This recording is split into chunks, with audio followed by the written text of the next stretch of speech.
Bon, et ben encore une fois, bonjour à tous, bonjour à toutes. Bienvenue pour ce tout premier Café Géodéo. Je suis ravi de vous accueillir pour ce premier événement. Donc, est-ce que tu peux passer à la diapo suivante, s'il te plaît? Donc, cet événement, il est organisé par le Conservatoire d'espaces naturels des Hauts-de-France et la Direction régionale de l'environnement et de l'aménagement et du logement des Hauts-de-France. Et il est financé par le Fonds Vert. Alors, Géodéo, c'est quoi? Qu'est-ce que c'est? Géodéo, c'est une collection d'outils de vulgarisation sur la géologie qui a été créée en 2022 et qui a un ancrage régional dans les thématiques qu'elle aborde. Donc aujourd'hui, c'est 11 films de 2 à 3 minutes sur des sujets variés. La formation de la plaine flamande, par exemple, de la craie, du charbon, ou encore l'ouverture du détroit du Pas-de-Calais, dont Alain va nous parler juste après. C'est aussi 6 paléo-environnements. Donc, les paléo-environnements, c'est des représentations de paysages régionaux à des époques anciennes, issues de nos connaissances scientifiques sur le sujet et croisées avec la vue d'un artiste. Voilà. Et enfin, c'est un ouvrage, donc Monde merveilleux des temps passés, qui permettent de découvrir un peu plus les êtres vivants qui peuplaient ces paléo-environnements qui ont été produits par ailleurs. Donc, tous ces outils sont disponibles sur le site gratuitement, en libre téléchargement sur le site du conservatoire. Donc, je vais vous mettre le lien, dès que j'ai terminé mon introduction, je vais vous mettre le lien dans le chat, si jamais ça vous intéresse. Et puis, Géodéo, c'est aussi, donc là, tu peux changer de slide, s'il te plaît. Et donc, nouveauté 2024, maintenant, Géodéo, c'est aussi des webinaires. Donc, on a lancé le projet ce, ce projet Café Géodéo. Donc, c'est un cycle de webinaires pour compléter les outils qui ont déjà été produits et permettre aux usagers et aux autres curieux de poser leurs questions directement aux experts qui ont participé à produire ces ressources. Donc, aujourd'hui, ce sera Alain qui va répondre à toutes vos questions et vous présenter des choses. Donc, petit rappel sur le fonctionnement de ces webinaires. Ce webinaire, il va être enregistré parce qu'on va rediffuser ces captations sur la chaîne YouTube du CEN, enfin du conservatoire, pardon. Ainsi, pour garantir le bon déroulement de la présentation et votre droit à l'image, je vais vous demander de ne pas activer votre caméra et votre micro pour que Alain puisse donner ça et qu'on puisse bien comprendre la présentation d'Alain. Et pour le temps d'échange qui aura lieu juste après, vous pourrez poser vos questions dans le chat et je m'occuperai de les relayer. D'ailleurs, n'hésitez pas à utiliser le chat pendant la présentation, hein. Je suis à côté, je serai réactif et je prendrai des notes, ce qui me permettra de poser une première question aussi à Alain. Donc voilà. Donc ceci étant dit, tu vas pouvoir passer à la dernière slide d'introduction, Alain. J'ai le plaisir d'accueillir Alain Tranzo, donc professeur à l'Université de Lille, qui va nous parler de l'ouverture du détroit du Pas-de-Calais. Et je vais lui laisser la parole pour se présenter plus précisément s'il veut et surtout nous expliquer comment l'Angleterre et la France se sont séparés il y a 450 000 ans. Eh bien, merci Cani. Et puis, je vais vous parler effectivement, que j'ai de ce soir, c'est de vous parler d'un patrimoine qui est en fait un patrimoine plutôt invisible, puisqu'il s'agit d'un patrimoine dont on peut trouver les traces en fait dans le détroit actuel du Pas-de-Calais, c'est-à-dire entre la France et l'Angleterre, donc dans un endroit assez peu visible. Ah, j'arrive pas à changer les diapos. Comment ça se fait? Ah voilà, ok. Et donc, cet exposé aussi a pour objectif de vous faire peut-être prendre connaissance d'un projet qui est soutenu par le CEN, puis par d'autres, par le parc naturel régional des Caps et Marais d'Opale et par le parc des Kent Downs côté anglais, le projet d'un géoparc transmanche qui serait un parc à vocation de développement du tourisme, mais aussi de mise en évidence ou en mise en lumière du patrimoine géologique qui est euh, commun en partie entre le côté anglais et le côté français et qui comprendrait pour la première fois au monde dans ce qui concerne les parcs nationaux, qui comprendrait une partie marine. C'est un peu un challenge parce que parler de choses qui sont invisibles sous la mer, en effet, c'est pas forcément gagné. Donc voilà, on va travailler dans cette petite zone qui, pour nous, est une évidence, hein. On voit entre la Manche et la mer du Nord, je ne sais pas si on voit ma flèche, mais bon, je vais essayer de la faire bouger une fois de temps en temps. On a donc entre les deux ce qui est une évidence pour tout le monde. Napoléon, César, Hitler, tous ont vu ce langue de mer qui sépare, qui rejoint la mer du Nord et la Manche et qui constitue un obstacle et qui nous semble être une évidence pour tout le monde. Et c'est une telle évidence que pour aller en Angleterre, Angleterre, on pense forcément à passer soit par bateau, soit par sous la terre. Et pourtant, d'un point de vue géologique, ce que je voudrais vous montrer que c'est loin d'être évident, que ce passage en fait est une forme d'anomalie et que voilà, c'est pas logique d'avoir une, une connexion nord-sud dans une région qui, on le verra, est caractérisée plutôt par des structures qui sont plutôt est-ouest. J'ai l'habitude, je parle avec les mains, ça va être compliqué, je suis assis. Mais bon, voilà. Alors, je vais essayer d'organiser quand même l'exposé avec quelques chapitres. Et on va commencer je vais pas commencer par vous parler du Quaternaire, qui est une époque singulière. Alors pourquoi est-ce que le Quaternaire, qui correspond aux 1,2 dernier, enfin, 2 millions d'années, 2 derniers millions d'années, pourquoi est-ce que c'est une époque singulière? Eh bien parce que c'est une époque qu'on considère comme une époque glaciaire, c'est-à-dire que actuellement, depuis plus de 2 millions d'années, il y a de la glace permanente sur le pôle Nord et sur le pôle Sud. C'est très différent. Donc ça, c'est la situation actuelle. C'est ici en bas à droite. Vous reconnaissez le point rouge, on y est. La ligne, c'est l'équateur. Et donc, nous sommes ici. On est en situation qu'on appelle en anglais ice house, c'est-à-dire en période glaciaire. C'est très différent de la situation que l'on pouvait rencontrer, par exemple, en haut à gauche, il y a 300 millions d'années. On était, non, là, c'était encore une situation, c'était carbonifère, mais là, il y a aussi, oui, c'était encore une situation de ice house, pardon, une situation glaciaire, mais on était au niveau de l'équateur, et donc on avait ces forêts luxuriantes qui ont donné naissance au charbon régional. Mais cette situation donc de période glaciaire qui caractérisée donc par de la glace sur les pôles, c'est extrêmement différent de la situation qui avait lieu lors du Crétacé, par exemple, aux alentours de 105 millions d'années, là ici en haut à droite, donc ce qu'on appelle greenhouse, ou ça veut dire une serre tropicale, où eh bien, même malgré la position de l'Europe du Nord, de la France assez éloignée de l'équateur, eh bien, on était dans une situation où le climat était sérieusement plus chaud qu'aujourd'hui. Pas de calotte glaciaire, ni au pôle Nord ni au pôle Sud, pour des raisons qui sont des raisons surtout astronomiques. C'est pareil à 66 millions d'années, quand le dernier dinosaure s'éteint suite à l'impact du Ch'tulup, eh bien, on était encore en situation, donc cas pour Crétacé tertiaire, hein, la limite Crétacé tertiaire, on était encore en situation de climat relativement chaud sur l'ensemble de la Terre. Donc voilà, le Quaternaire, c'est une période qui, comme au Carbonifère, est caractérisée par la présence de glace permanente dans le pôle Nord et le pôle Sud. Alors, je vais juste remontrer cette échelle stratigraphique pour vous montrer que les géologues, ils aiment bien découper le temps en des petites périodes qui portent des noms qui ont pour origine le nom de la ville où ces séries sont décrites. Donc, le Quaternaire, on est tout en haut ici, à peu près à partir de 2,58 millions d'années, c'est officiel. Juste pour que vous localisiez, si vous avez l'habitude d'aller vous promener sur les bords de la mer dans le Boulonnais, les dépôts que l'on trouve au Cap Griné sont ici en bleu clair, elles correspondent au Jurassique supérieur, c'est les falaises de Boulogne, les falaises du Portel, les falaises du Cap Griné.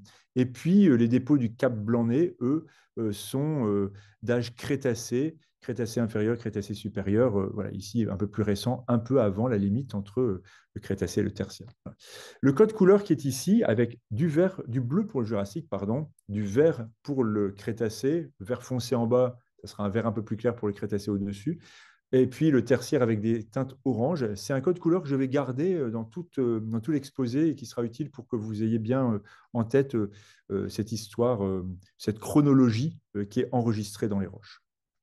Alors revenons à nos moutons et au Quaternaire. Donc vous avez ici les 3,5 derniers millions d'années. Donc vous voyez, le Quaternaire, c'est la partie jaune. Le temps est en abscisse, donc c'est-à-dire l'axe horizontal, c'est le temps, depuis 3,5 millions d'années.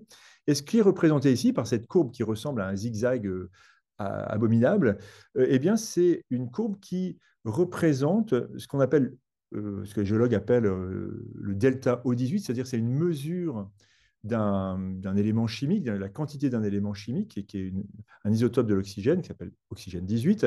Et en fait, cette variation de la quantité d'oxygène 18 qui est mesurée, par exemple, dans des coquilles, mime la quantité de glace qui est présente sur le pôle Nord et sur le pôle Sud. Et donc, on voit qu'à certains moments, les chiffres sont très bas, Et donc la courbe va descendre très bas ici, sur ce graphe. Quand on a des points bas dans ce diagramme, eh bien, ça indique qu'une très grande quantité de glace est piégée au pôle Nord et au pôle Sud. Au contraire, quand les points sont hauts sur ces courbes, eh bien, ça indique qu'il y a moins d'eau piégée dans le pôle Nord et le pôle Sud, et donc il y a plus d'eau libérée dans la mer. Du coup, vous comprenez tout de suite que si j'ai par moment beaucoup d'eau stockée dans le pôle Nord et dans le pôle Sud, et par moment j'en ai moins, eh bien, le niveau marin va s'adapter à ces variations de quantité d'eau qui est glacée, qui est piégée. Donc, quand les chiffres sont bas, quand il y a beaucoup de glace sur le pôle Nord et sur le pôle Sud, le niveau de la mer va être plus bas. Quand il y a moins de glace sur le pôle Nord et sur le pôle Sud, le niveau de la mer va être plus haut. Et ça se voit sur cette carte, cette figure, qui est où vous avez à droite l'échelle du delta O18 dont je viens de parler, mais à gauche une échelle qui va plus nous intéresser, qui est l'échelle de correspondance de ce delta O18 avec une hauteur de niveau de la mer. Et ce que l'on voit, donc, et on a zoomé également, on a zoomé ici sur les 800 derniers 1000 ans, vous avez à gauche le zéro, bah, c'est nous, on est à zéro, 0 000 ans, hein, 200 000 ans, 400 000 ans, 600 000 ans, 800 000 ans en allant vers la droite. Et on voit que, si vous voyez ma souris, vous voyez qu'ici, il y a 20 000 ans, donc c'est très récent. Il faut imaginer que 20 000 ans, il y avait déjà des êtres humains sur la Terre. Eh bien, le niveau de la mer déduit de cette quantité de delta O18, mais également attesté par d'autres mesures plus sédimentologiques, eh bien, le niveau marin était 120 mètres plus bas qu'aujourd'hui. 120 mètres remonté jusqu'aujourd'hui, zéro en 20 000 ans. Donc vraiment une remontée extraordinaire et extrêmement rapide du niveau marin. Et ça, c'est vraiment quelque chose qui est très particulier au quaternaire, ces grandes oscillations, à la fois très grandes en hauteur, hein, 120 mètres c'est vraiment très grand, et à la fois très rapide en temps. C'est-à-dire qu'en 20 000 ans, on est capable de passer de moins 120 à zéro. Et on voit que globalement, il y a une fréquence d'environ 100 000 ans qui rythme ces remontées et ces baisses du niveau marin. Donc ça, c'est lié à des raisons astronomiques. Euh, principalement. Il y a d'autres cycles intérieurs hein, qui sont des cycles de plus haute fréquence. Ben, vous pouvez aller voir, d'ailleurs, il y a une petite vidéo Géodéo qui parle de ça. Alors, ce qu'on peut retenir par rapport au quaternaire, c'est que ça correspond peu ou prou aux 2 derniers millions d'années, qu'il y a la glace permanente sur les pôles, nord et sud, et puis sur les montagnes également, et qu'il y a une alternance, enfin des alternances entre des stades, on va appeler ça des stades glaciaires et des stades interglaciaire. Nous sommes actuellement dans un stade interglaciaire, le tout dans une ère glaciaire, le quaternaire. Et le niveau marin est fonction du volume des gaz. C'est ça le message à garder. Alors, on va focaliser maintenant qu'on a compris dans quelle période on travaillait, le Détroit. Qu'est-ce que c'est aujourd'hui? Alors, le Détroit, c'est une voie de communication majeure hein, d'un point de vue du commerce mondial. Quand on regarde une carte marine, donc voilà ici un extrait de la carte marine du CHOM de la zone, il y a une zone avec les bateaux qui vont dans la mer du Nord, une zone qui redescend de la mer du Nord vers la Manche. Et puis, quand on regarde la profondeur, on se rend compte que c'est assez peu profond. J'ai entouré ici en rouge les quelques points où on voit que ça dépasse 50 mètres. Donc, je ne sais pas quelle est la taille de votre écran, mais il faut que je zoome un petit peu, mais où, voilà, donc, globalement, c'est pas profond. Certes, on a papier, hein, mais 30, 40 mètres à peu près partout, des points à 50 mètres dans certains endroits, mais globalement, c'est pas hyper profond dans cette zone. Et si on regarde une carte un peu différente, qui vous illustre peut-être de manière un peu plus jolie le fond de la mer, on voit que, oui, en effet, ces points un peu plus profonds s'alignent dans ce qui pourrait ressembler à une sorte de vallée.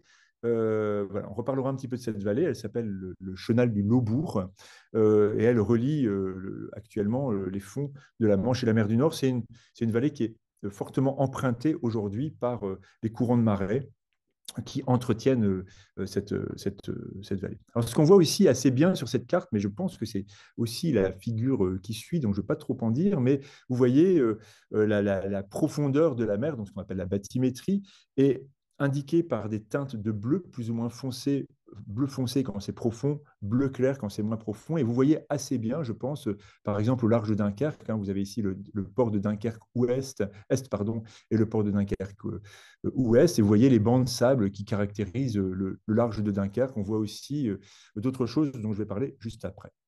Voilà.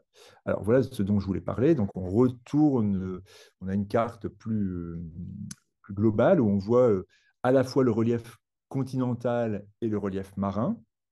Je pense que peut-être que vous n'aviez pas tous idée de la grande diversité et du caractère tourmenté en fait, de la mer.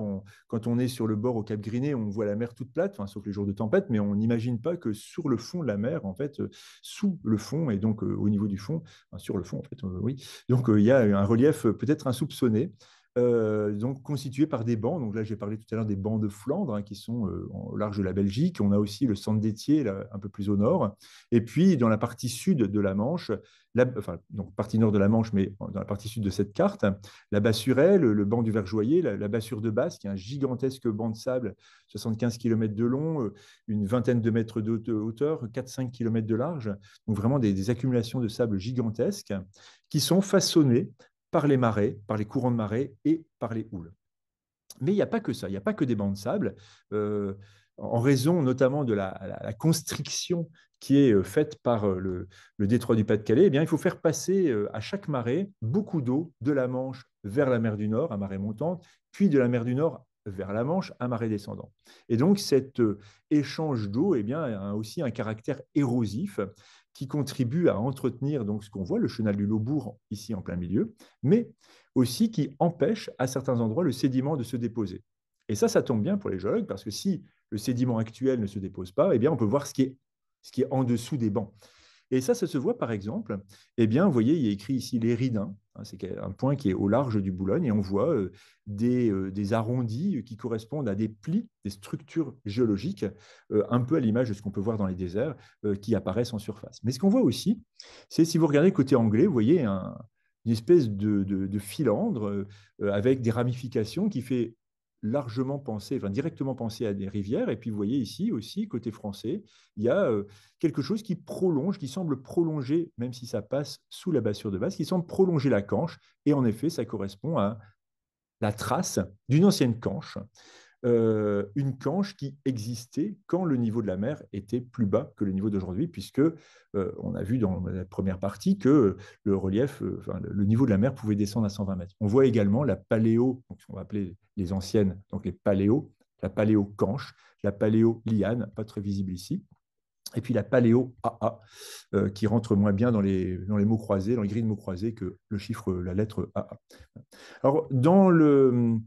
Voilà, donc, alors, donc, ce qu'on peut retenir par rapport à ça, c'est que par rapport à la mer, le relief, c'est à la fois le résultat de processus d'érosion hein, qui vont faire en sorte qu'il n'y a plus de sédiments sur le fond, et puis le résultat aussi de processus de construction qui vont faire ces bancs de sable liés à la houle et au courant.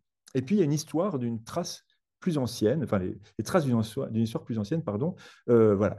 Comment se fait-il qu'il y a des fleuves, la trace de fleuves, dans un endroit qui est à l'évidence marine, puisque bah, voilà, c'est de l'eau salée qui est dans cette zone. En tout cas, on voit qu'il y a quelque chose qui a été imprimé dans le fond de la mer. Alors, bon, géodéo, c'est aussi de la géologie, donc on va parler un petit peu de géologie quand même, c'est même l'essentiel du sujet.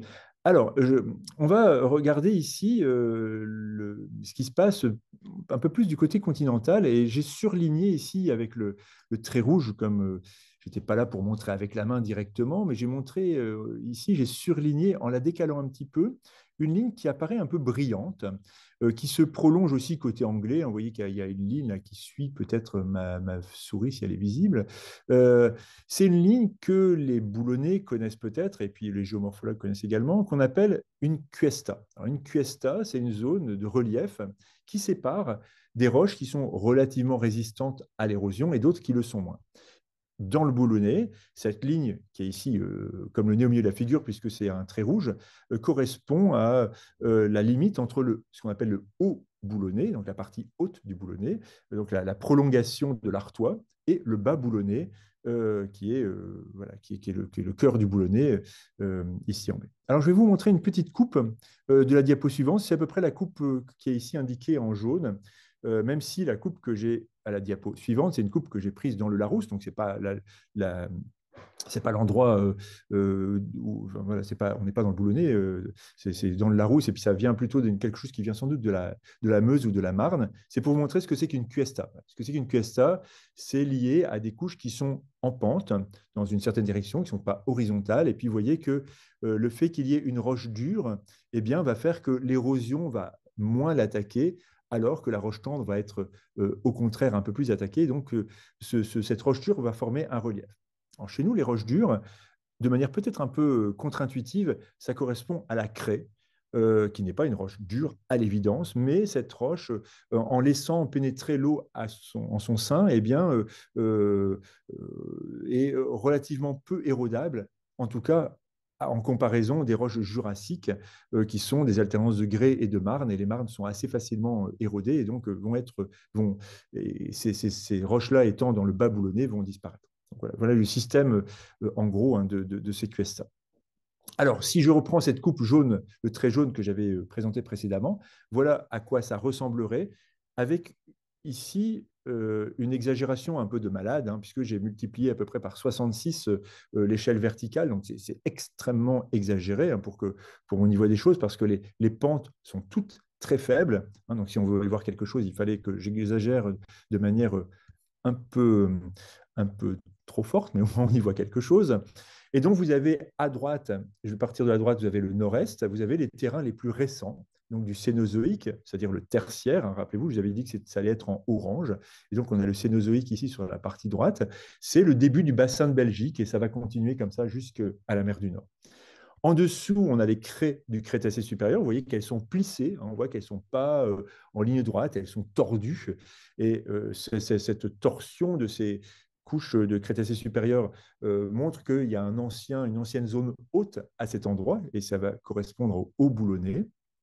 En dessous de ces craies, on a le Crétacé inférieur qui est plus mou et qui va donc faire la base de cette cuesta. Et puis dans le cœur de ce boulonnais, eh bien, on va avoir tout ce qu'on appelle le bas boulonnais avec le siège du parc naturel régional, avec le Ouast, je ne sais pas si on dit pas le Ouast ou le Oie, avec le Jurassique supérieur qui lui-même est plissé également. Vous voyez qu'en quelques 40-50 km, on va passer de terrains très récents, du tertiaire, à des terrains beaucoup plus anciens du Jurassique supérieur, de l'ordre de 140 millions d'années, avec un plissement et puis une zone haute qui sépare le haut boulonnais et le bas boulonnais. Donc ça, c'est une structure géographique avec des points hauts, des points bas qui vont nous intéresser pour comprendre l'histoire géologique de la région. Alors, cette cuesta dont je viens de parler, j'ai donné le mot plusieurs fois, hein, c'est CUESTA, elle était imprimée sur la page du Larousse. En fait, on la retrouve côté français. Hein, là, je l'ai méga surligné avec des flèches rouges pour que l'on voit, que l'on la localise bien, hein, comme je n'avais pas vraiment de pointeur. Mais vous voyez qu'elle se prolonge également du côté anglais. On voit qu'il y a un relief, il y a une marche d'un seul coup, hein, quand on arrive dans les Downs. Je ne sais pas très bien quelle est l'origine du mot Downs, mais moi, je vois bien ça comme justement là, une descente, hein, on vient du nord, et puis d'un seul coup, ça Downs, on descend, et puis passer cette marche, on tombe dans la zone du Wild, qui a donné naissance à un système qu'on appelle le Wildien, dans cette zone, une aire, enfin, un étage qu'on appelle le Wildien. Vous voyez que ces flèches, en fait, s'organisent sous forme d'une espèce d'ellipse, d'un amphithéâtre, un grand amphithéâtre, dont l'origine est géologique, et on va le voir tout de suite. Voilà, j'ai laissé les flèches en place, rien bougé, sauf que j'ai retiré le relief et je n'ai gardé que la carte géologique, la partie géologique, la carte géologique que l'on peut voir avec ses bottes et avec ses chaussures de rando et pas sous la mer. Donc on voit, vous voyez que les flèches qui correspondaient à ce relief, eh bien, correspondent pile poil à la limite entre le Crétacé supérieur, donc la craie, hein, en vert clair, et le Crétacé inférieur en vert foncé. Donc, que ce soit du côté français ou du côté anglais, on a cette même organisation. Donc, je rappelle, hein, très rapidement ici, donc de la droite vers la gauche, le néogène, donc la partie supérieure du tertiaire en plutôt jaune, le paléogène, donc la partie inférieure du tertiaire en orange, la limite Crétacé-tertiaire à 66 millions d'années entre Crétacé supérieur et tertiaire. Je descends encore dans le temps géologique, on arrive au Crétacé supérieur en vert clair, donc globalement la craie. Le Crétacé inférieur plus développé côté anglais que côté français, mais en vert foncé. Le Jurassique supérieur, qui constitue les falaises du Cap Griné en bleu clair, et le Jurassique moyen, qui affleure un peu moins bien dans la zone des carrières du Boulonnais en bleu foncé. Et puis la mer en plein milieu. Alors la mer nous empêche un peu d'y voir clair, et l'idée c'est de retirer l'eau. Reportons-nous à un moment où le niveau de la mer était plus bas pour voir ce qui se passe en dessous. Et quand on retire la mer, et j'ai retiré aussi les côtes, forcément, puisque si je retire la mer, il n'y a plus de côtes, ben on perd un peu son latin, on ne voit plus bien où on est. Si j'ai retiré les flèches, j'ai tout retiré, j'ai retiré les villes, donc on a un peu de mal à s'y repérer. Mais ce qu'on voit mieux, en tout cas quand on voit ça, c'est qu'on voit que ce vert foncé et ce bleu clair, et qui est au milieu, ben, en effet, est organisé le long d'un axe que j'ai appelé ici avec un gros mot, j'ai mis antiforme, mais un axe plutôt nord-ouest-sud-est, nord-ouest, oui, si, ça, nord-ouest-sud-est. Et vous voyez que c'est un axe de symétrie avec au cœur du bleu clair, puis du bleu foncé, puis pardon, du bleu clair, puis du vert foncé, puis du vert clair, puis du orange, puis du jaune. Donc ça de manière symétrique, même si au sud ça se complique un petit peu. Eh bien, cette disposition avec les couches les plus anciennes au milieu et les couches les plus récentes sur la partie périphérique correspond à ce qu'on appelle une antiforme, c'est-à-dire un dôme, une zone qui a été surélevée, qui a fait un relief, et ce relief a été coupé. Alors si je pouvais faire une image avec mes mains les unes sur les autres en forme de dôme et qu'après je les coupais entre deux, vous comprendriez que, ou sinon vous faites ça ce soir avec un oignon, vous prenez un oignon, vous le coupez en deux verticalement, vous le posez sur la table, vous le coupez en deux et vous verrez que vous avez les couches du cœur qui sont les couches les plus anciennes, et puis par-dessus, on a des couches de plus en plus récentes. Et bien ici, on a la trace d'un ancien point haut, une zone qui séparait deux bassins sédimentaires, un bassin au sud vers le bassin de Paris, un bassin au nord vers le bassin de Belgique.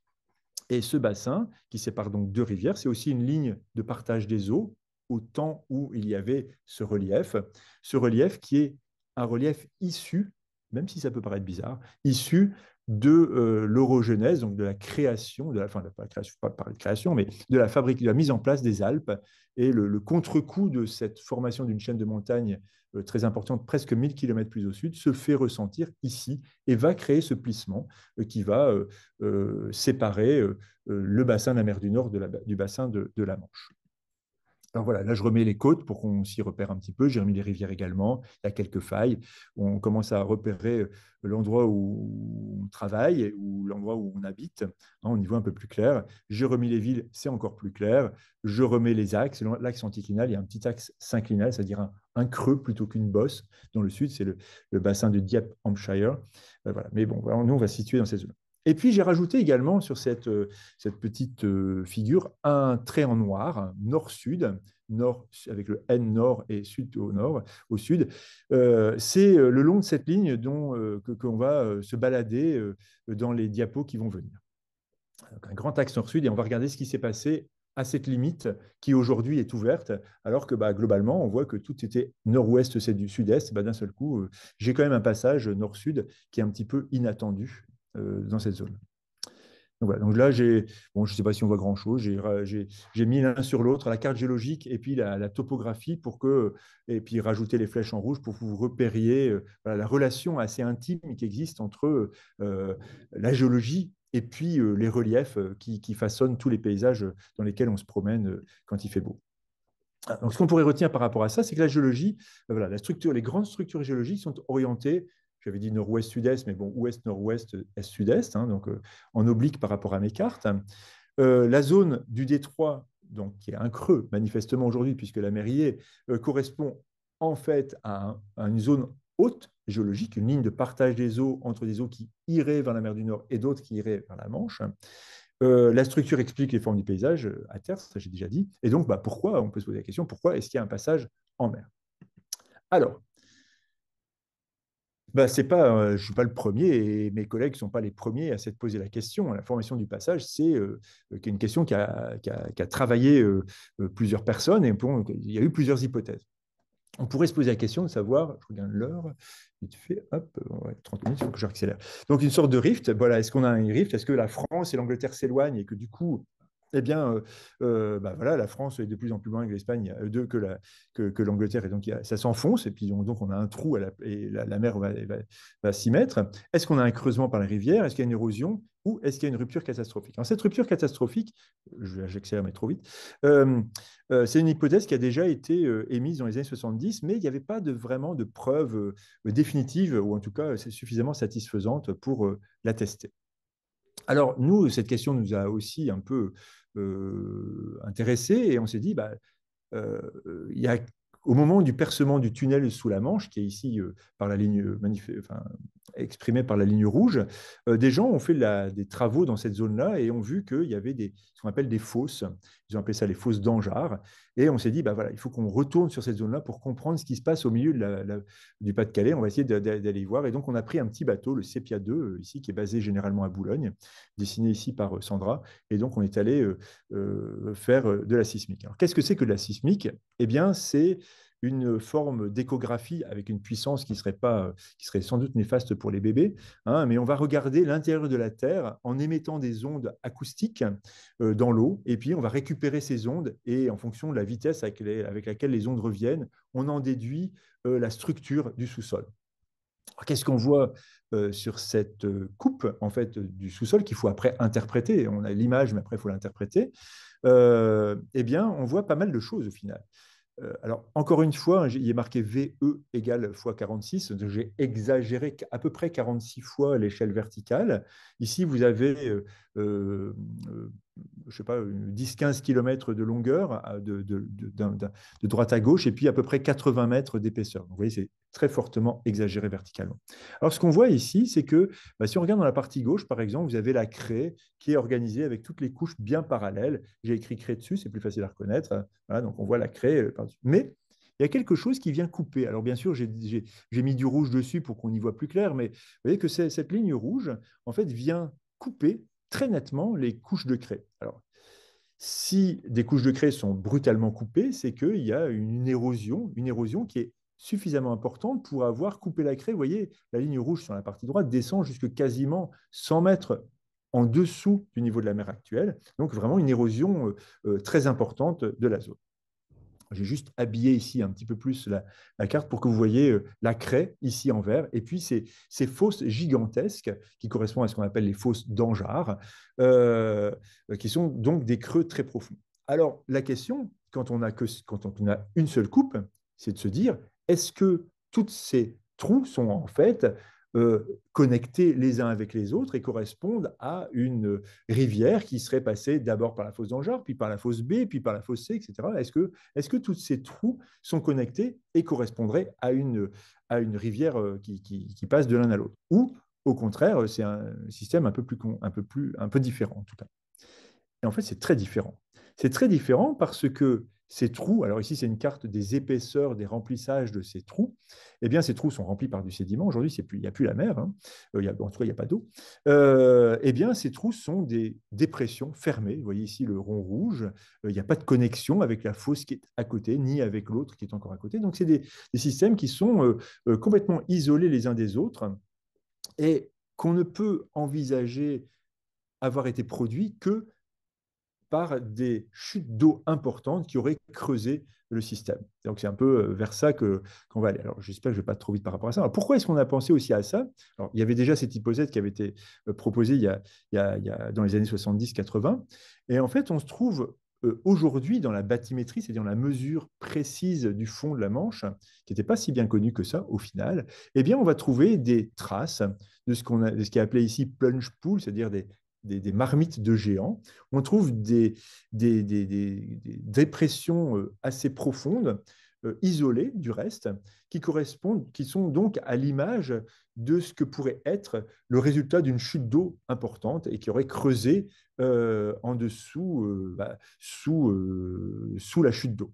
Un peu à l'image, alors voilà, non, pas à l'image vient après. Donc, il faut imaginer un système si on met toutes les idées qu'on a eues bout à bout depuis le début, donc j'espère que je n'ai pas été trop rapide.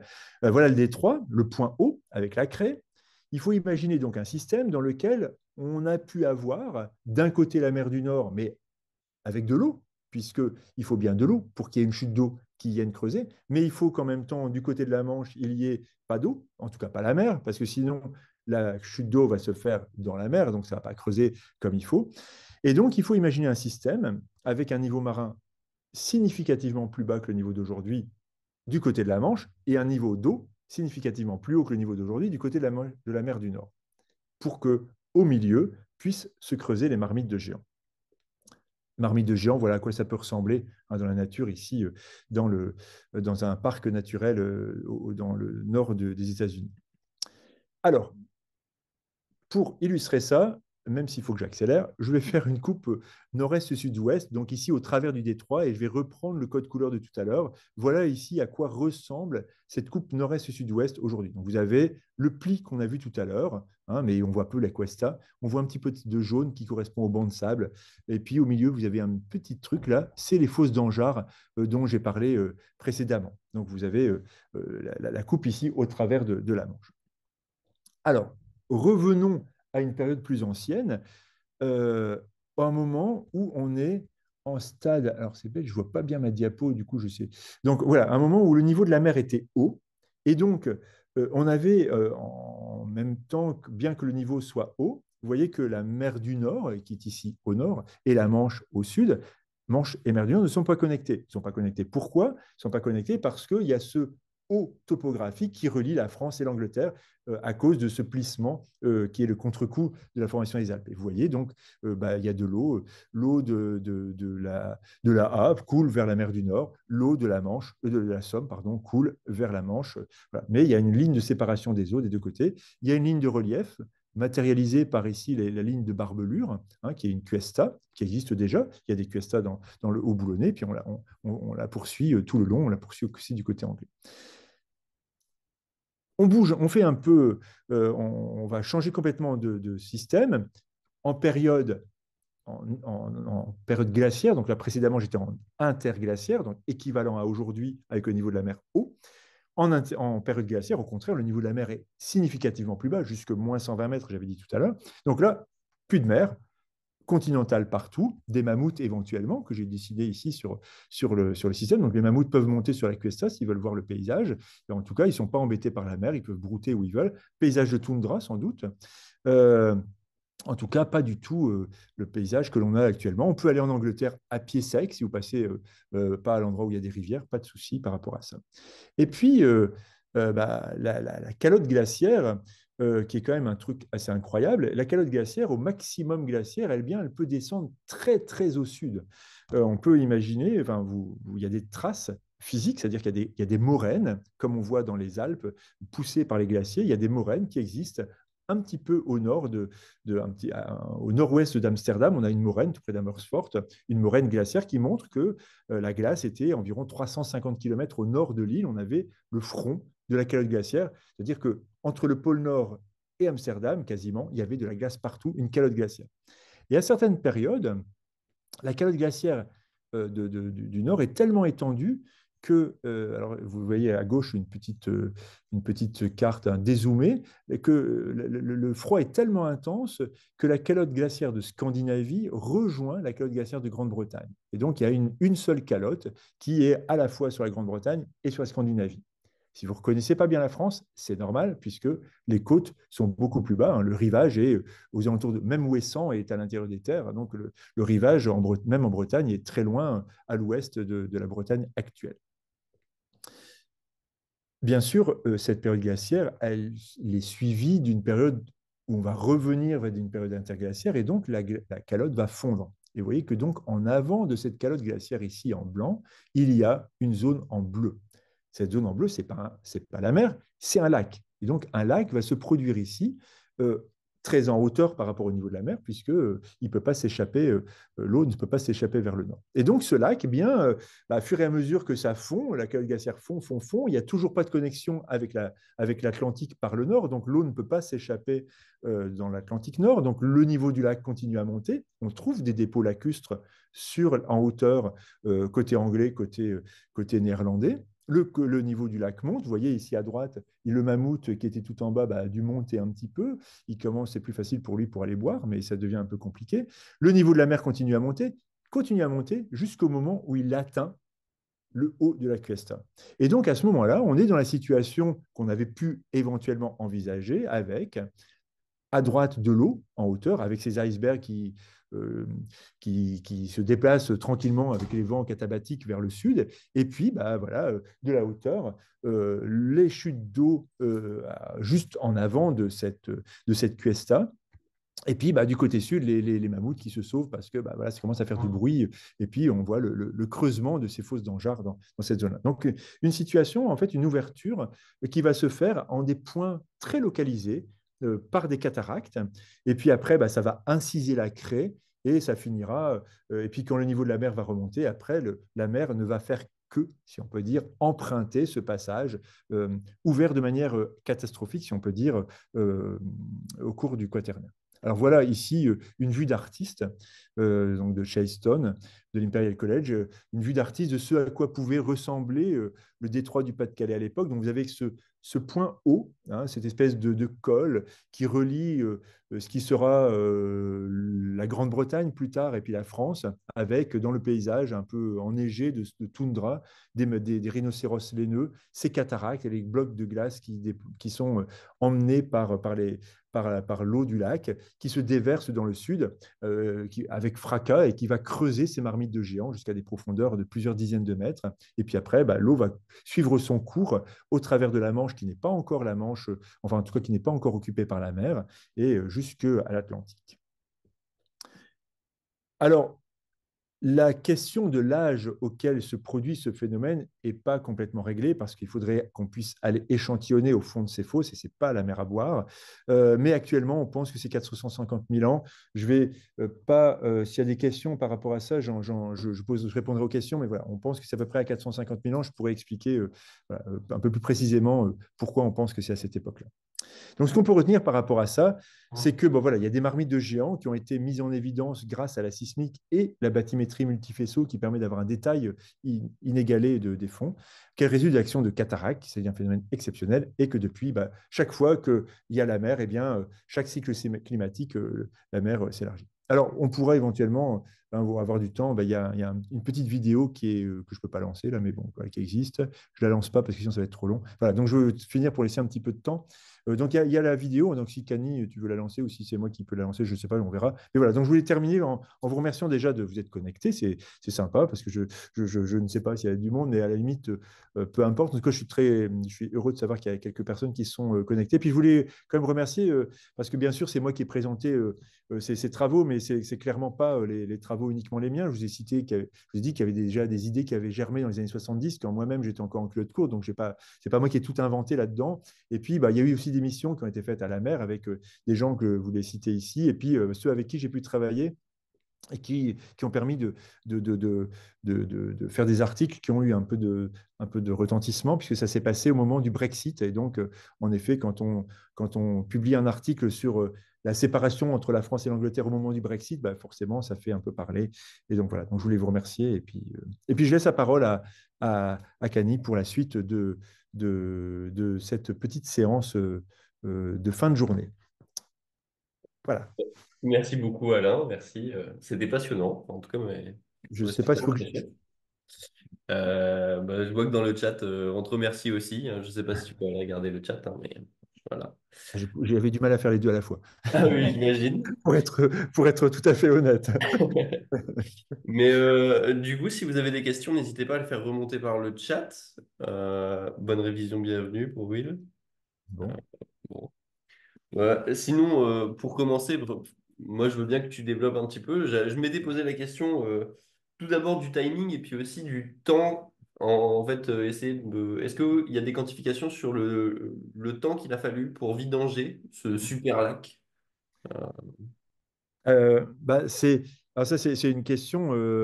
Bah, je vais répondre, comme on dit, combien de temps il faut pour que ça soit. C'est un certain temps, mais en fait, on ne sait pas. Honnêtement, on ne sait pas du tout. D'accord.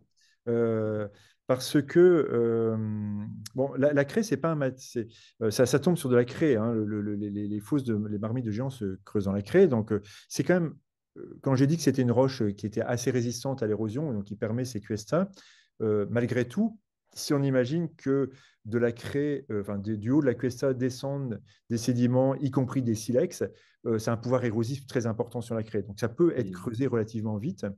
Sans doute qu'il ne faut pas des milliers d'années, mais on ne sait pas. En tout cas, on n'a aucun contrôle. Il y a des gens aussi qui se sont amusés à calculer le temps qu'il a fallu pour re-remplir la Méditerranée à la suite de la crise du Messinien, où le niveau de la mer était descendu encore plus bas en Méditerranée, et puis après a été re-rempli. C'est pas évident. Et ce qui n'est pas évident, c'est qu'il faut avoir des bons calages stratigraphiques. C'est-à-dire qu'il Hmm. faut être capable de dire, voilà, les organismes qui sont les premiers à être tombés dans le trou sont de tel âge, et les derniers, ceux qui ont terminé le remplissage, sont de tel âge. Et ça, c'est pas gagné parce que si on est effectivement à 500 000 ans, on a une résolution, malgré les fossiles les plus précis possibles, on a une résolution qui est à plusieurs milliers d'années près. Et donc, on ne va pas avoir un chronomètre suffisamment précis pour dire bah, il a fallu 1000 ans, il a fallu 10 000 ans, il n'a sûrement pas fallu 100 000 ans, parce que sinon, le niveau de la mer a tellement changé que ce n'est pas possible. Hmm. Et, voilà. Et on peut même se poser la question de savoir si ça se produit plusieurs fois à la suite, parce qu'il y a quand même des fosses qui se succèdent. Donc, on Ouais. a encore plein de questions qu'on se pose. Ok. Ouais, ouais. Projet de recherche, ça peut motiver des petites thèses, On, j'imagine. on peut le faire en modélisation, peut-être, je ne sais pas. Mais là, Ouais. Il doit pouvoir y avoir plusieurs approches. Je vois qu'on a une question de Brigitte qui me demande s'il y a d'autres phénomènes identiques dans le monde.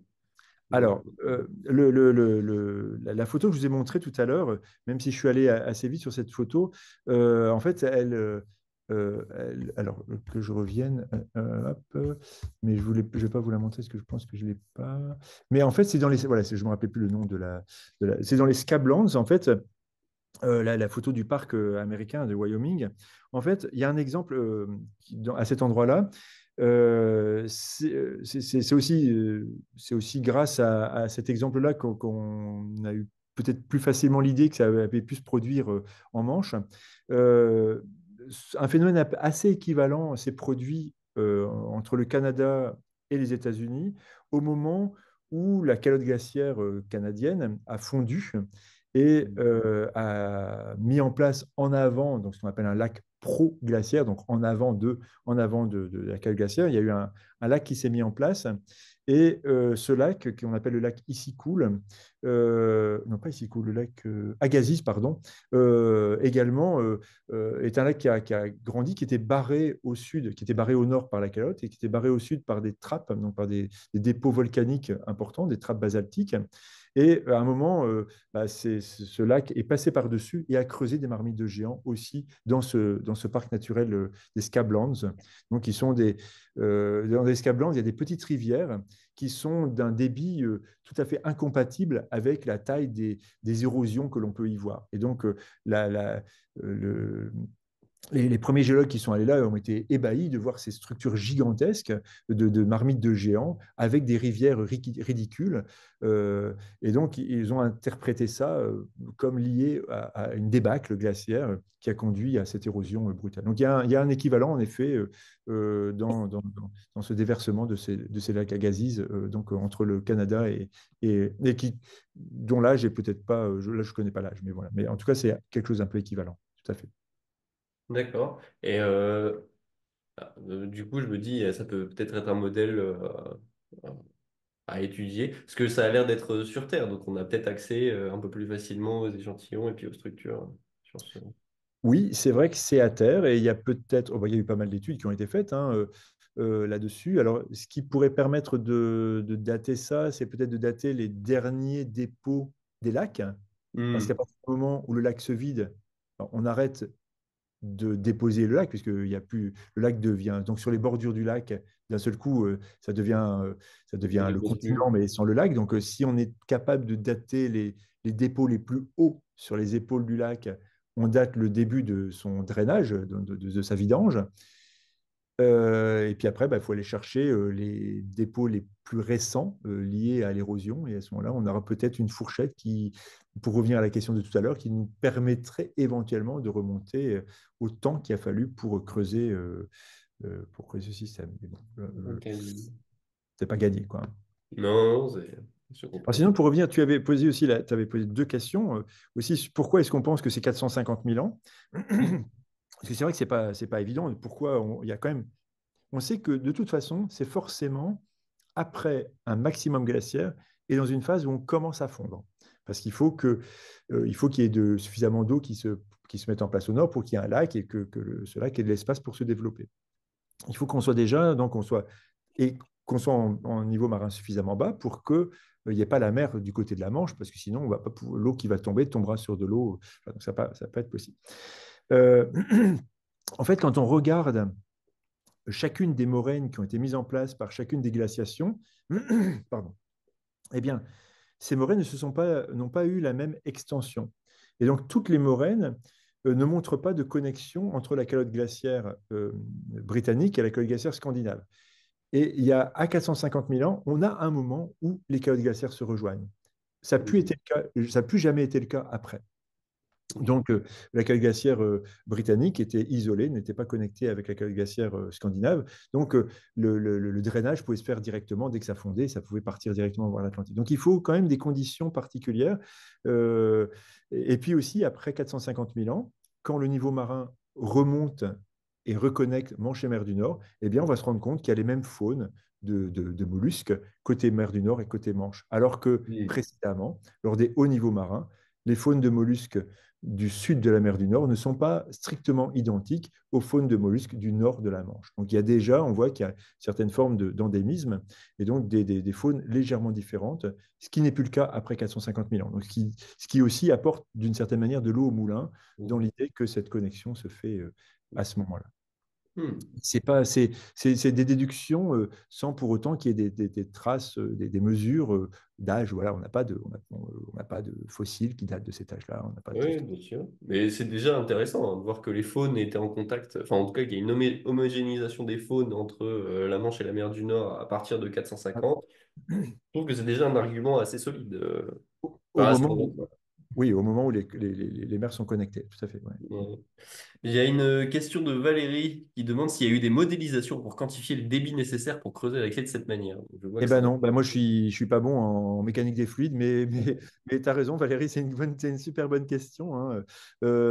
C'est ce qui a été fait ben justement là, pour la Méditerranée, pour le poste messinien, et bon, ça a fait rigoler un peu les gens, parce que mais c'est bête, parce que je pense qu'en effet, il faut passer par là pour euh, proposer des chiffres. Ça peut paraître un peu, peut-être que l'incertitude sera beaucoup plus grande que voilà, peut-être que là, si on a une incertitude de 20 000 ans, bah, c'est qu'on n'a pas réussi.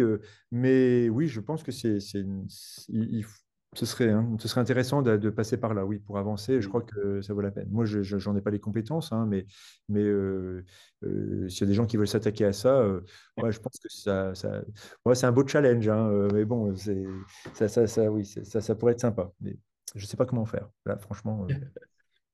Ouais, mais... On a le volume érodé, on a la résistance des roches, on peut imaginer une hauteur de falaise, on peut imaginer. Donc mais il y a énormément d'hypothèses, et dans ces hypothèses, il y a beaucoup d'incertitudes. Donc la somme de ces incertitudes, ça réduit pas l'incertitude, ça au contraire, ça l'augmente. Donc au bout d'un moment, voilà. Mais ça peut être amusant, mais sans doute pas facile. Mais bon, voilà. Ouais, forcément. Alors, Valérie rajoute quel volume érodé? Euh, Ah bah, le volume, ça par contre, le volume érodé, c'est assez facile, parce que on a fait quand même pas mal de sismique au final, donc on a bien le volume des fosses. Donc ça, le volume des fosses, on peut facilement, même s'il est rempli aujourd'hui par du sédiment, on peut très bien avoir le nombre de kilomètres carrés, de kilomètres cubes même, qui ont été érodés. On peut aussi, enfin, on voit aujourd'hui que très clairement, les côtes de Douvres sont très éloignées des côtes du côté français. Donc tout ce relief-là était également érodé. Mais à quel moment? C'est-à-dire que les fosses, donc l'endroit où ces cataractes ont eu lieu, si effectivement on ne s'est pas trompé par rapport à ces cataractes, c'est pile au milieu. Mais aujourd'hui, euh, les côtes sont beaucoup plus éloignées de ça. Donc ça veut dire que aujourd'hui, le début de l'histoire de la séparation de la France et d'Angleterre, même si on représente la France et l'Angleterre séparées d'une trentaine de kilomètres sur le film, d'ailleurs Géodéo, c'est à peu près ce qu'on montre, mais c'était sans doute beaucoup moins, c'était sans doute quelques kilomètres. Et puis progressivement, l'érosion à la fois par les rivières et l'érosion par la mer a fait que bah, Mm. les falaises se sont reculées. Aujourd'hui, les falaises reculent. Je ne sais pas quel est le rythme du Cap Blanc-Nez, mais c'est de l'ordre de 10 centimètres, 20 centimètres par an. Euh, Ouais. voilà, pendant 10 000 ans, c'est peut-être pas beaucoup à l'échelle humaine, même si tant qu'on n'a pas la maison en haut, mais à l'échelle géologique, bah, ça commence à le faire. Donc, il y a eu quand même eu 3 interglaciaires, donc il y a eu quand même pendant trois périodes de temps, plus de plusieurs milliers d'années, la mer était séparée de la France et l'Angleterre. Donc, globalement, il y a eu des vagues pour effacer les côtes. Donc, il y a eu des volumes érodés lors de cet événement, mais il y a eu aussi tout ce qui s'est fait éroder après. Et donc, il faut aussi faire la part des choses entre l'événement et Mm. puis ce qui a suivi, quoi. Qui a suivi, oui. Mais c'est quantifiable. Simplement, il y a encore une fois, c'est pas si super simple, oui. C'est pas si simple. Bon, je suppose qu'on pourra pas donner d'ordre de grandeur. Elle demande un ordre de grandeur si jamais tu en avais un, mais. Non, malheureusement, j'ai pas d'ordre de grandeur, mais c'est vrai que bah, déjà, enfin, la vitesse, la vitesse de recul du trait de côte aujourd'hui, c'est pas quelque chose, c'est pas pour rien qu'on va, avec mes collègues de Dunkerque, c'est pas pour rien qu'on va lancer une thèse sur ce sujet-là. Bien sûr, il y a une implication humaine, c'est-à-dire que voilà, on craint pour les habitations, pour les promenades, mais même la mesure et puis l'intégration de la vitesse à laquelle les falaises reculent, c'est pas forcément quelque chose de simple. On peut le mesurer à l'échelle humaine sur 100 ans, mais plus on a du mal. Et là, il faut le mesurer sur plusieurs milliers d'années, dont l'essentiel n'est pas visible aujourd'hui. Donc c'est vrai que Hmm. c'est un côté un peu. Mais oui, on pourrait travailler là-dessus. Ouais. Hum. Non, c'est intéressant. Il y a des pistes, si jamais il y a des étudiants dans l'assistance. Bah, voilà que ça Voilà. intéresse. J'ai envoyé ce matin à mes étudiants de première année. Je ne sais pas s'il y en a qui se sont connectés. En tout cas, si c'est bien, s'il y en a, vous pouvez mettre un plus au chat et puis je vous donnerai un plus à votre note. Non, je rigole, je Ouais. rigole. Mais bon, Quand mais en ils tout vont cas, voir le replay, ils vont être dégoûtés, je non, pense. je ne sais pas. Ouais. Bon, ils sont Il y a Pascal qui nous demande est-ce que cela explique la faible profondeur dans le détroit? Donc je suppose. Euh, pas, pas vraiment. Enfin, euh, oui, oui et non, parce qu'en fait, la Manche et la mer du Nord, enfin, la mer du Nord, c'est en pente douce vers le nord, mais c'est fortement rempli par du sédiment, essentiellement en provenance du Rhin, du système Rhin et compagnie. Euh, Bah, ce qui explique la faible profondeur de la Manche, c'est aussi, enfin, en particulier à cet endroit-là, c'est son histoire plus ancienne. C'est le fait que bah, les contre-coups de l'orogène alpine a fait que la zone s'est un peu surélevée. C'est ça aussi qui a fait que bah, le Jurassique apparaît en surface, hein. C'est-à-dire que bah, toute cette zone qui s'est remise un peu en hauteur, bah, elle a été creusée en son cœur. Donc, il y a eu un, ah bah, il y a Emmanuel qui est là, tiens. Comme ça, donc c'est justement lui qui va s'occuper de la thèse. Mais en tout cas, ce bombement est à l'origine du fait qu'en effet, la zone est assez peu profonde, hein. Oui, Hmm. c'est un peu ça. Mais Ouais. c'est pas le creusement direct. Puis oui, même si je dis pas de bêtises, je parle sous tout contrôle. Normalement, on est sur une mer épicontinentale, sur deux mers épicontinentales, et on est sur de la côte continentale. Donc, Tout à de fait. toute façon, on ne va pas à des grandes profondeurs. On n'est pas dans un océan. On n'est pas dans l'océan. Donc, très clairement, pour aller à l'océan, il faut aller au-delà d'Ouessant. Donc, il faut aller très loin, quoi. Et là, Ouessant, où il y a la marche, on descend sur la plaque Hmm. océanique. Tout à fait. Oui. Bah, c'est pas le talus. Donc, voilà. Mais la Manche est peu profonde quasiment partout, hein. Donc, Oui, apparemment. on pourra dire que c'est une contingence de l'histoire que aujourd'hui ce soit en noyé. Il y a, en période glaciaire, très clairement, on serait sur la Ah oui, terre ferme. ah bah, tout à fait. Il y a une image que j'ai passée trop vite, hein, mais bien sûr, pour nous, l'évidence, c'est que la France et l'Angleterre, c'est vrai qu'on n'est quand même pas pareil que les Anglais, mais il y a une nette différence de part et d'autre. Mais quand on regarde l'histoire géologique, même des 500 derniers milliers d'années, même depuis que la connexion est faite, peut-être que c'est uniquement, j'avais calculé, donc j'ai plus le chiffre en tête, mais peut-être que cette séparation n'est réelle que pendant peut-être 20% du temps, c'est-à-dire lors des hauts niveaux marins lorsque le niveau de la mer est plus haut que -40 par rapport à aujourd'hui, voilà, pour donner un ordre de grandeur. Le reste du temps, bah, oui, ce sont des plaines. Alors quand il fait très froid, c'est une toundra. Quand il fait un peu plus chaud, bah, c'est peut-être autre chose. Mais oui, oui, les Anglais sont quand même nos voisins. Voilà. Ouais. Quoi qu'ils veuillent, quoi qu'on veuille en dire. D'où l'intérêt de faire un géoparc qui connecte les deux pays, parce que J'allais oui, le dire, j'allais le c'est dire. vraiment la même histoire. Voilà. Ouais. Ça aurait été intéressant. Ça me fait, c'est plutôt pour blaguer, hein, mais est-ce que les humains étaient déjà arrivés en Angleterre à ce moment-là? Ou Alors, je pense qu'il y en avait eu avant. ouais, ils sont revenus Là, à il l'aventure. faudrait demander à des préhistoriens. Peut-être que Patrick Auguste qui fait le. J'en profite pour lancer la prochaine vidéo, tu vois, mais je sais que c'est Patrick qui sera le suivant, donc lui pourra le dire mieux. En tout cas, ce que j'ai cru comprendre, mais il me dira si c'est faux, c'est que au dernier maximum, enfin au maximum glaciaire correspondant, il faisait tellement froid en Angleterre que, à mon avis, c'est quand même pas la joie quoi dans ce cas-là. Donc Hmm. au moment de l'ouverture en Angleterre, il devait faire quand même super froid quoi. Donc, Hmm. dans le nord de la France également, hein, mais bon. Donc peut-être qu'il y avait des populations nomades qui venaient une fois de temps en temps en suivant un mammouth qui allait trop au nord. Voilà, peut-être qu'ils allaient au nord, puis après qu'ils repartaient, enfin qu'ils montaient lors de l'été, puis ils redescendaient Hmm. un peu plus au sud quand c'était l'hiver. Je ne sais pas très bien, mais en tout cas, non, voilà, Ouais. je vais dire des C'est juste bêtises. pour blaguer, pour voir si les Anglais étaient. On avait eu le temps de diverger des Anglais. Je ne sais pas ça. Ça, je sais pas. Non. Mais je pense qu'il y a des gens qui travaillent là-dessus, hein, très clairement, ça c'est certain. Mais, Bah, de toute façon, on verra avec Patrick.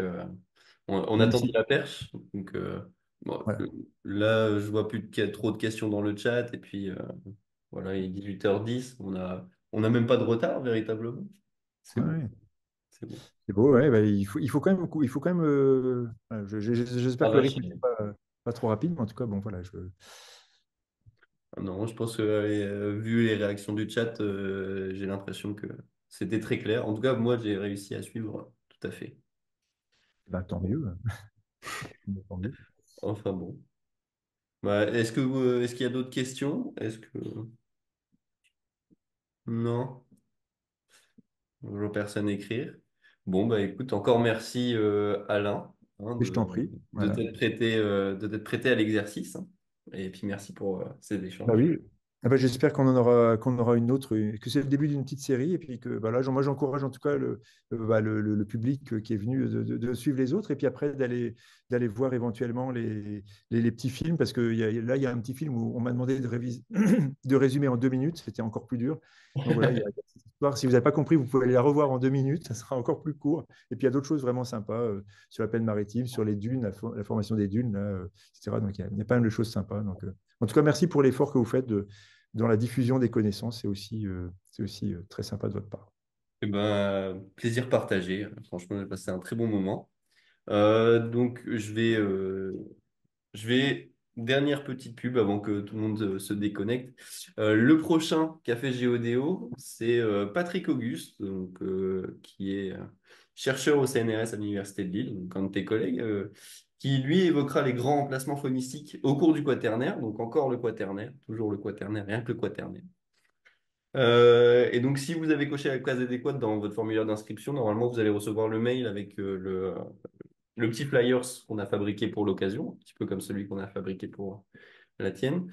Et puis, je rappelle juste que ces webinaires sont organisés par le Conservatoire d'espaces naturels et puis par la Direction régionale de l'environnement, de l'aménagement et du logement des Hauts-de-France. Donc voilà. Et puis, sur ces mots, je vais pouvoir arrêter l'enregistrement. Puis, vous souhaitez une bonne soirée. Et ben, bonne soirée.